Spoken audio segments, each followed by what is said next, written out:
এই যে আসসালামু আলাইকুম বন্ধুরা, আমি চলে এসেছি আজকে ধন্যীর পাহাড়। ধন্যীর পাহাড় ওইটা, আর ধন্যীর পাহাড়ের সাইডে যে পাহাড়টা, ওই পাহাড়ে আমি এখন আছি। আর দেখতে পাচ্ছেন ওই যে সামনে, ওইটা হচ্ছে ধন্যীর পাহাড়। আর ধন্যীর পাহাড়ের পরে যে পাহাড়টা, ছোট পাহাড়, এটা কেউ কেউ মামু ভাগনা পাহাড় বলে, মানে দুটো পাহাড়, ধন্যীর পাহাড়। তারপরে পাশেরটা এই যে কোনো বুজুর্গের একটা কবর আছে, এইটাকে উদ্দেশ্য করে মানুষ আসে দেখতে। বা পাহাড় উদ্দেশ্য হলো এই যে উঁচু পাহাড়গুলো দেখার জন্য সব মানুষ আছে। আর দেখুন নিচের কি ভিউ, নিচে রাস্তা আছে, গাছ, আর দূর দূরান্ত কোনো গ্রাম নাই।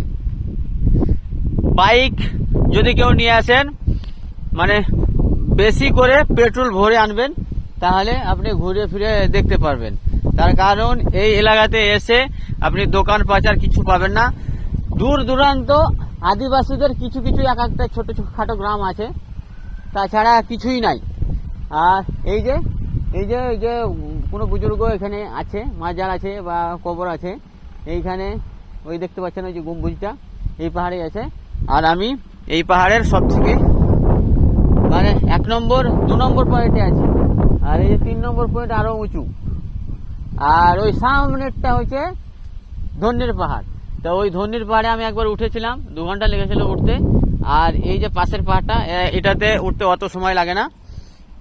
তবে মাজার যেটা আছে, প্রথম মানে পাহাড় থেকে উঠে এসে একটা ধাপ মাজার আছে, তারপরে যে আমি এই ধাপে আছি দাঁড়িয়ে, তারপরে আর একটা ধাপ, এই যে রাস্তা আছে, আরো উপরে যাওয়া যায়। কিন্তু আমি এই 2 নম্বর ধাপ থেকে আমি ভিডিও বানালাম, ধন্যীর পাড়ে আমি চলে এসেছি। তো বন্ধুরা ভালো থাকুন, সুস্থ থাকুন। আমার বড় ভিডিওতে মানে সিঁড়িতে কিভাবে উঠলাম সেটা দেখতে পাবেন। তো পরবর্তী ভিডিও আসছে। সুস্থ থাকুন, ভালো থাকুন। আসসালামু আলাইকুম।